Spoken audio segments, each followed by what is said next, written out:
नमस्कार मित्रों, मैं प्रोफेसर रजनीश पुनः हाजिर हूँ। आज हम आप लोगों को समझ एनसीईआरटी की बुक्स आसपास क्लास 3, क्लास 4 और क्लास 5 की अलग अलग लेके आएंगे। जिसमें क्या होता है, एनसीईआरटी के जो प्रश्न पूछे जाते हैं वो आपसे चित्र देख के बड़े आसानी से बन जाएंगे। चलिए देखते हैं। ये जो हम आपको बताने वाले हैं ये कक्षा 3 का बुक है। अगर हम बात करें तो हमने आपको ऑलरेडी बताया है, जो आपका ईवीएस होगा सीटेट में, है ना। ईवीएस दो कैटेगरी में बटेगा। किस में बटेगा? दो कैटेगरी में। पहला रहेगा पेडागॉजी, है ना। ये आपकी 15 मार्क्स, ये आपकी रहेगी, पहली रहेगी पेडागॉजी, ये रहेगी 15 मार्क्स की, है ना।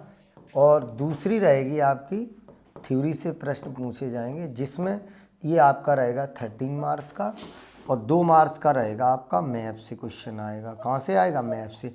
इसमें क्या होगा, एनसीईआरटी के क्वेश्चन पूछे जाएंगे, जो कि 3 क्लास, 4 क्लास और 5 क्लास। वही मैं प्रयास कर रहा हूँ 3, 4, 5 क्लास का आपको कराने का। इससे क्या होगा कि अगर आप इस वीडियो को पढ़ भी लेंगे तो बड़ा आसानी से सारे प्रश्न आपको याद रहेंगे। चलिए देखते हैं। यहाँ से इस बुक का नाम है आसपास। क्या नाम है? आसपास। चूँकि ये बुक हमारे पास थी और इसमें हुआ क्या, ये फट गई, तो हमने इसके ऊपर स्टेप लगा दिया। चलिए, आसपास बुक है, तीसरी कक्षा के लिए है। इसमें एक प्रश्न बनता है, अपना अपना खाना। यहाँ से एक प्रश्न आता है। क्या आता है? एक प्रश्न आता है, जो कि प्रश्न होता है अपना अपना खाना से, है ना। अपना अपना खाना से कहाँ से प्रश्न बनता है? एक डायरेक्ट यहाँ से प्रश्न बनता है।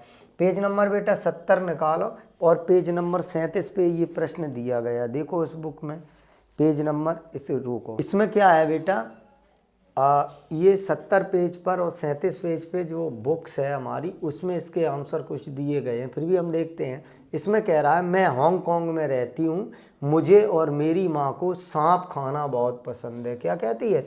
मुझे, ये लीचेन नाम की लड़की है, वो कह रही है मुझे और मेरी माँ को सांप खाना बहुत पसंद है। जब भी हमारी सांप खाने की इच्छा होती है तब हम पास के होटल में जाके लिंगू फैन नामक, क्या कह रही है वो?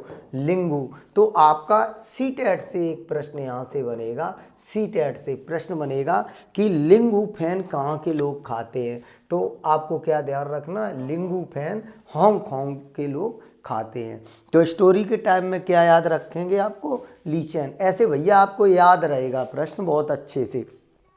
लीचेन नाम की, वो कह रही मैं हांगकांग में रहती हूँ, मुझे और मेरी माँ को सांप खाना बहुत पसंद है। प्रश्न पूछा जाए सांप कहाँ खाया जाता है, तो आप कहोगे हांगकांग में। और हांगकांग में कौन सा सांप खाया जाता है? लिंगू फैन। पास के होटल में जाते हैं और लिंगू फैन खाते हैं। लिंगू फैन क्या है? एक सांप है। और कहाँ खाया जाता है? हांगकांग में खाया जाता है। कहाँ खाया जाता? हांगकांग में खाया जाता। देखते हैं। अब देख लो कहाँ की बात हो रही, पुनः देख लो। मैं हांगकांग में रहती हूँ, मुझे और मेरी माँ को सांप खाना बहुत पसंद है। जब भी हमारी माँ सांप खाने की इच्छा होती है तो हम कहाँ जाते हैं? लिंगू फैन। तो डायरेक्ट प्रश्न है, सांप कहाँ के लोग खाते हैं? हांगकांग के। कौन सा सांप खाते हैं? लिंगू फैन। That's all. दूसरा भैया आपका एक प्रश्न बनेगा कश्मीर से। ये भी यहाँ सीटेट का प्रश्न बनेगा। किसका बनेगा? सीटेट का। वो कह रहा मैं कश्मीर में रहती हूँ, मुझे सरसों के तेल में बनी मछली मुझे बहुत पसंद है। एक बार हम गोवा गए थे, वहाँ हमने मछली खाई, पर स्वाद बहुत ही अलग था। माँ ने कहा अरे यह तो नारियल के तेल में बनी समुद्र की मछली है, स्वाद तो अलग होगा। कहने का मतलब है, अगर गोवा की बात की जाए, किसकी बात की जाए भैया? गोवा। तो गोवा में मछली किससे बन के बनती है? नारियल के तेल में तली जाती है। किस में तली जाती है? नारियल के तेल में। जबकि कश्मीर में मछली कहाँ तली जाती है? सरसों के तेल में तली जाती है। क्लियर हो गई। बस यही प्रश्न पूछेगा आपसे सीटेट में कि मैं कश्मीर में रहती हूँ, सरसों के तेल में बनी मछली मुझे बहुत पसंद है। एक बार हम गोवा गए थे, वहाँ हमने मछली खाई पर स्वाद बहुत ही अलग था। माँ ने कहा अरे ये तो नारियल के तेल में बनी है। और कैसी मछली है? समुंदर की मछली है। तो तीसरा प्रश्न क्या हो गया? गोवा में मछली कहाँ से पाई जाती है? समुद्र से। किसमें तल के खाई जाती है? नारियल के तेल में। और जबकि जम्मू कश्मीर में मछली किससे तेल में बनती है? कड़ुए तेल, जिसको सरसों का तेल कहते हैं। बहुत बढ़िया, बहुत अच्छा। अब देखो आप चित्र देख रहे हैं, इस चित्र से आपको सारी चीज़ें क्लियर होती जाएंगी। देख रहे हो ना? बढ़िया बढ़िया स्क्रीन पे आपको देखने को मिल रहा है। अब देख लो आप, ये जो लिखा है प्रश्न नंबर 82 पेज नंबर 13, प्रश्न नंबर 82 पेज नंबर 13। देखो इसमें कह रहा है मैं केरल में रहता हूँ, मुझे सबसे अच्छी 2 चीज़ें लगती हैं, वे चीज़ें मेरे घर के आंगन में उगती हैं। तो आपको ये ध्यान में रखना, आंगन में क्या उगता है? एक ऊपर ऊंचे पेड़ पर और दूसरे ज़मीन पर। एक पेड़ पे मिलती है, दूसरी ज़मीन पे मिलती है। नीचे बस नारियल डली हुई किसी भी करी के साथ, किसके साथ? करी के साथ उबला हुआ क्या बोलता है? टैपियोका मिल जाए तो क्या मज़ा है। तो प्रश्न ये पूछेगा टैपियोका कहाँ का व्यंजन है? तो आपको ध्यान रखना टैपियोका कहाँ का है? केरल का है। बस दूसरा प्रश्न रखना है टैपियोका जो है वो कहाँ उगता है? तो आंगन में। कहाँ के आंगन में? घर के आंगन में। और ये ज़मीन के नीचे उगता है। कहाँ उगता है? ज़मीन के नीचे उगता है। और इसे उबाल के पिया जाता है। क्लियर बात हो गई। अब चलिए नेक्स्ट आ जाओ आप। अब है आपका ब्रेल लिपि। किसके बारे में? ब्रेल लिपि। एक बात आप ध्यान रखो भैया, ब्रेल लिपि से एक प्रश्न तो बनेगा ही बनेगा। अब इसको कैसे दिया गया? इसको दिया गया छूकर देखें। कैसे दिया गया? छूकर देखें। कैसे दिया गया? छूकर। अब यहाँ से तो प्रश्न आएगा नहीं, ये तो पूरी किताब है, पूरी किताब है ये। फिर भी आपको देखो ये किनके लिए है? अंधे लोगों के लिए। देखो आप बुक में देखो, ये अंधा पढ़ रहा है, कैसे पढ़ा जाता है? उभरे हुए शब्द होते हैं, ऐसे उनके उंगली फेर के। अब प्रश्न क्या आएगा भैया? देख लो प्रश्न कैसे आएगा। अब देख लो इसका प्रश्न भी है, आप परेशान ना हो, क्योंकि हमने बुक आपके समक्ष इसलिए रख दी कि आप आओ ब्रेन के बारे में, ब्रेन लिपि के बारे में जाने। यहाँ से आपका एक सीटेट में प्रश्न बनेगा। किस में बनेगा? सीटेट में एक प्रश्न यहाँ से बनेगा। वो कह रहा है, वो क्या कह रहा है? तुमने देखा है कि रवि भैया, तुमने देखा है कि रवि भैया एक खास तरह की किताब पढ़ते हैं। ये किताबें कैसे बनी हैं, इसके बारे में सबसे पहले किसने सोचा होगा? आओ इसके बारे में जाने। किसकी? रवि भैया की बात कर रहा है। अब देखो ये उभरे हुए शब्द हैं, आपको दिखाई दे रहे हैं, इसी को कहेंगे ब्रेल। क्या कहेंगे? ब्रेल। अब प्रश्न ये पूछेगा, देख लीजिए, ये आपका प्रश्न रहा भैया, देख लो ये आपका प्रश्न रहा। बड़े आसानी से हमें याद हो जाएगा इससे। प्रश्न जहाँ से बनेगा हम आपको वहाँ से की पॉइंट बता दे रहे। ये कह रहा है Louis brain, Louis brain France देश का रहने वाला था। जब वह 30 साल का था तब एक दिन अपने पिता के औजारों से खेल रहा था। अचानक नुकीली औजार उसकी आंखों में चोट लग गई और आंखें क्या हो गई? खराब हो गई। उसको दिखना बिल्कुल क्या हो गया? बंद हो गया। जब उसको दिखना बिल्कुल बंद हो गया, है ना, जब उसको दिखना बिल्कुल बंद हो गया, अब देख लो कि तरकीबें सोचने लगा और वो बहुत सारी तरकीबें सोचना आखिर ढूंढ ही लिया। क्या ढूंढ लिया उसने? एक तरीका जिसको कहा गया छूकर पढ़ना। छूकर पढ़ना किसने ढूंढ लिया? इस तरह की लिपि में मोटे कागज पर क्या होता है? मोटे कागज पर उभरे बिंदु बने होते हैं और उभरे होने के कारण इन्हें छूकर पढ़ा जाता है। इसमें कितने बिंदु होते हैं? 6 बिंदु होते हैं। यही तो सीटेट में प्रश्न पूछा गया है कि ब्रेल लिपि में कितने बिंदु होते हैं? तो 6 बिंदु होते हैं। ये बिंदु कैसे होते हैं? मोटे उभरे हुए होते हैं। इनका क्या काम होता है? इन्हें छूकर पढ़ा जाता है। इनका क्या काम होता है? इन्हें छूकर पढ़ा जाता है या पढ़ा जा आजकल ब्रेन के नए नए परिवर्तन हुए हैं जिससे पढ़ना और लिखना, इससे पढ़ा भी जाता है और लिखा भी जाता है। ब्रेन लिपि कंप्यूटर द्वारा भी लिखी जा सकती है। अब ब्रेन लिपि किसके द्वारा लिखी जाने लगी? कंप्यूटर के द्वारा लिखी जाने लगी है। बच्चे ब्रेन लिपि को देखेंगे तो बेहतर ढंग से समझ पाएंगे। देते हुए बच्चों को वास्तविक सीट दिखाना अच्छा होगा। तो देखो वास्तविक सीट यहाँ दिखाई भी गई है, देख लो आप वास्तविक सीट।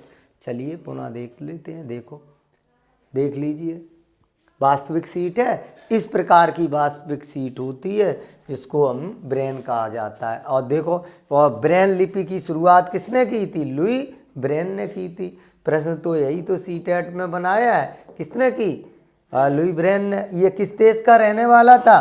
तो ये फ्रांस देश का रहने वाला था। अब भैया होगा क्या कि इस स्टोरी को आप थोड़ा पढ़ भी लेंगे, आप चाहो तो एनसीईआरटी बुक से पढ़ सकते हो, नहीं तो इसको स्क्रीनशॉट मार लो, आप मार लो इसका स्क्रीनशॉट, और स्क्रीनशॉट मार लो, देख लो, आसानी से आप, ये याद हो गया मुझे, है ना।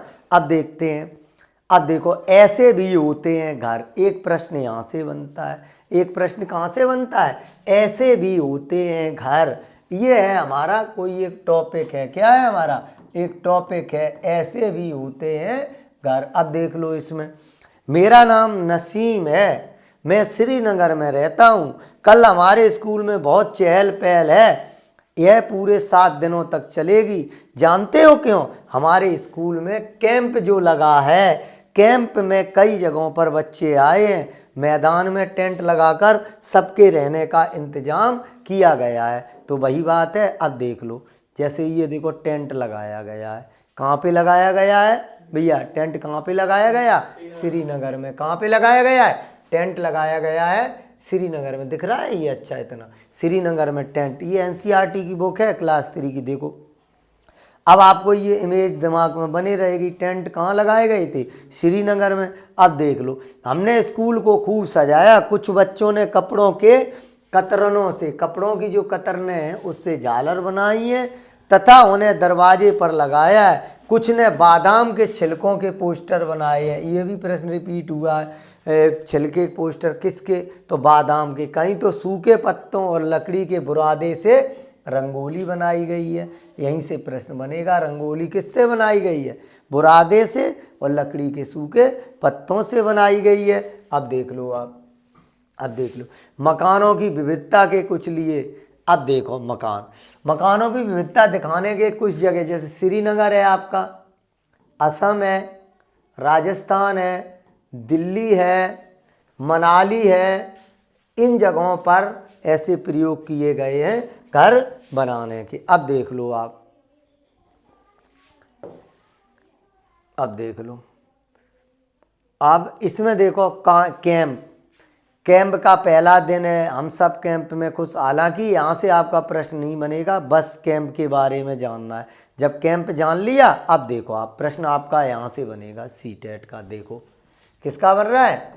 सीटेट। सीटेट क्या करता है? डायरेक्ट यहाँ से प्रश्न बनाएगा। मैं असम के मोलन गांव से आया हूँ। हमारे यहाँ बहुत बारिश होती है, इसलिए हमारे घर में ज़मीन से लगभग 10 से 12 फुट ऊंचे बने होते हैं। इन्हें मजबूत बांस के खम्भों पर बनाते हैं। यह घर अंदर भी लकड़ी के ही बने होते हैं। यही तो भैया प्रश्न वो पूछ रहा था, यही तो प्रश्न डायरेक्ट पूछा गया है कि वो कहता है, वो ये कहेगा कि लगभग ज़मीन के नीचे, घर ज़मीन से लगभग 10 फुट 12 फुट बने होते हैं। ये कहाँ पाए जाते हैं? जो बांस के बने होते हैं या बांस के खम्भों से बने होते हैं। तो आपको आंसर सीधा करना है। अगर गांव पूछा जाए तो मोनल गांव, और मोलन गांव कहाँ पड़ता है? असम में पड़ता है। और असम में घर कैसे होते हैं? अब देखो, आपको हम घर भी दिखा दें, शायद यहाँ असम का ये घर है। देखो, ये आपको इमेज से अब याद रहेगा। देखो, सारे ये लकड़ी के बने हुए हैं, पूरा घर। देखो नीचे ये लकड़ी, ये बांस नीचे है, और फिर यहाँ इन्होंने ये क्या बना दी? सीढ़ी बना दी। ये सीढ़ी से चढ़ रहे, ये क्या है भैया? ये बांस लगे हुए हैं। तो कहीं ना कहीं अब हमारे दिमाग में ये इमेज रहेगी ना, और जब इमेज रहेगी तो हमें बहुत अच्छे से याद रहेगा, हम कर पाएंगे। तो क्लियर हो गया। अगर आपसे प्रश्न किए जाए भैया कि आप ये बताओ बेटा कि बांस की लकड़ी के घर कहाँ बनाए जाते हैं, कितने फुट पर होते हैं, तो 10 से 12 फुट की ऊंचाई पर होते हैं। अब देखो नेक्स्ट देख लो। अब देखो ये हो गया आपका। अब आई चमेली की बारी। अब किसकी बारी आई? चमेली की बारी आ गई। अब देखो चमेली क्या कह रही भैया, देख लो चमेली का कारनामा। देखो चमेली कह रही हैं यहाँ लला, चमेली जब बात कह रही बेटा, चमेली कह रही हैं, देखो चमेली ये कह रही है मैं मनाली से आई हूँ जो एक पहाड़ी इलाका है। अब प्रश्न ये पड़ेगा कि मनाली बेटा कैसा इलाका है? पहाड़ी इलाका है। हमारे यहाँ भी बारिश बहुत होती है और बर्फ़ भी गिरती है। क्या गिरती है? बर्फ़ भी पड़ती है। जब ठंड ज़्यादा हो जाती है तो धूप में बैठना अच्छा लगता है। हमारे मकान पत्थर या लकड़ी के बनते हैं। प्रश्न ये पूछेगा पत्थर और लकड़ी के मकान कहाँ बनते हैं, बर्फ़ सबसे ज़्यादा कहाँ गिरती है, पहाड़ी इलाका कहाँ है, तो आपको क्या ध्यान रखा जाएगा? मनाली। क्या ध्यान रखा जाएगा? मनाली, है ना। तो यही तो प्रश्न बेटा आया था, यही सेम रखा था डायरेक्ट प्रश्न। क्या रखा था? यही सेम डायरेक्ट प्रश्न रखा था। तो मनाली में कुछ ऐसे घर बनते हैं। देखो बेटा ये बर्फ़ गिर रही है यहाँ, देख लो आप, बर्फ़ गिर रही, हाँ कुल्लू मनाली। ये देखो बर्फ़ गिर रही है बेटा, और ये शाखाएं छोड़ गए हैं बर्फ़ की वजह से, देख लीजिए।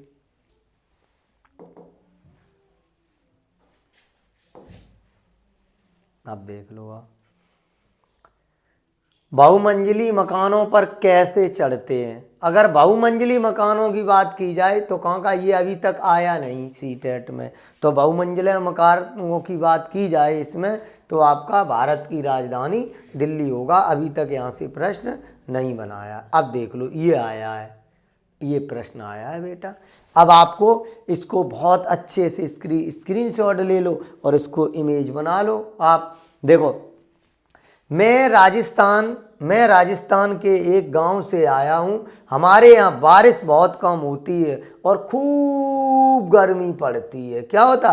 खूब गर्मी पड़ती है। हम लोग मिट्टी, क्या कह रहा है वो, हम लोग मिट्टी के घरों में रहते हैं। किसके घरों में रहते हैं? मिट्टी के घरों में रहते हैं, और जिसे लीप पोत कर सुंदर बनाया जाता है। और छतें, जो छत होती हैं, कटीली झाड़ियों से बनी होती हैं। प्रश्न पूछेगा कि कटीली झाड़ियों से बनी छतें, जहाँ गर्मी खूब पड़ती है, मिट्टी के कच्चे मकान होते हैं, झाड़ियों से बने होते हैं, वो जगह कहाँ की है बेटा? तो आपको ध्यान रखना है वो राजस्थान की है। बस यही प्रश्न आपसे पूछेगा। अब देख लेते हैं, देखो अब देख लो यहाँ से। अब बात कह रहा है, यहाँ जो बात हो रही है इसको थोड़ा छोटा कर लें, पूरा दिख जाए। हाँ अब सही है। देखो इसको, ये बात जो हो रही है ये कह रहा है इसी तरह सभी टोलियाँ अपने घर के बारे में बताना शुरू किया। मतलब जितनी टोलियाँ थीं बच्चों की, सब लोग अपने बारे में बताने लगे, अपने घरों के बारे में। अब देखो कार्यक्रम हुआ जिसमें भाषा लोकगीत भी हुए। अब देखो लड़की बता रही, जब लोकगीत हुआ तो सबने इलायची और बादाम से डला हुआ कहवा पिया। कैसा पिया? इलायची और बादाम से डला हुआ कहवा पिया, बहुत मज़ा आया। शाम को हम सब डल झील कहाँ पर है बेटा? घूमने गए। वहाँ हमने हाउस बोट देखी और उसमें बैठे, और बच्चों ने चप्पू भी चलाया, और चारों तरफ नीले नीले पहाड़ और बीच में 4 चिनारी थी। देखो ये जगह कहाँ की है बेटा? कहाँ की है? जम्मू कश्मीर की है। बच्चे कहाँ गए थे अभी? याद है टॉपिक में? घूमने कहाँ गए थे बच्चे? मनाली गए थे। जब बच्चे मनाली गए तो प्रश्न यही बनेगा, मनाली जो है वहाँ इलायची और बादाम डला हुआ हलवा दिया जाता है। ये हलवा कहाँ दिया जाता है? मनाली में। कहाँ दिया जाता है? मनाली में, इलायची और बादाम से डला हुआ हलवा। और डल झील कहाँ पर है? जम्मू। और बोट हाउस कहाँ मिलेगी? जम्मू में। और चप्पू ऐसे चलाया जाता है नाव की तरह। और चार चिनारी भी जिसे कहा जाता है पहाड़ों के बीच में, ठीक, कहवा होता है, कहवा जिसे कहा जाता है कहवा, है ना। एक कॉफ़ी के कहवा का मतलब होगा कॉफ़ी के तरह का ही होता है, चाय होती है ना। अब देख लो आप, दिख गया? देखो इस प्रकार की बोट होगी आपकी, है ना, ठीक है। क्लियर? बोट घर टाइप के बने होंगे। देखो यहाँ पर ये चारों तरफ दिखाई दे रहा है कि नहीं? चलिए, इससे क्या होगा आपको बेटा याद रहेगी टोटल। अब देखो यहाँ उन्होंने थोड़ा काम करवा दिया, देख लो यहाँ काम करवा दिया बेटा, याद रहेगा। बर्फ़ का घर को क्या कहते हैं? इग्लू। बर्फ़ का घर कुछ ऐसा होता है। देखो HW दिया, चित्र देखकर मिलान करो। क्लियर हो गया बेटा? और जबकि बोट हाउस बेटा कैसी होती है? ये देखो यहाँ बोट हाउस दे रखी है ना। ये देखो तंबू कैसा लगता है ये, और तंबू कहाँ लगाया गया था? मनाली में लगाया था कि नहीं? और बहुमंजिला मकान कहाँ पाए जाते हैं? ये होते हैं। और NCERT किसकी बात कर रही है? दिल्ली की बात कर रही है, दिल्ली की। और ये बोट हाउस कहाँ पे पाई गई थी? जम्मू कश्मीर में पाया जाता है मुख्यतः। और ये बर्फीले इलाका कहाँ होता है? बर्फ़ कहाँ गिर रही थी? मनाली में। तो ये लगभग मनाली में होगा। और जबकि झोपड़ी ये कहाँ पाई गई थी लला?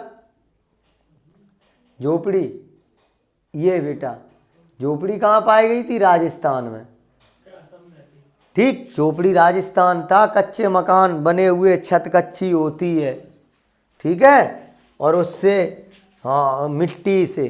क्लियर हो गया? अब देखो चलो बूंद बूंद से। अब भाई जब बूंद बूंद इसकी बात आ जाए तो आप एक बात ध्यान रखना। क्या ध्यान रखोगे? ये कहाँ हो सकता है? राजस्थान की। कहाँ की बात है? राजस्थान की।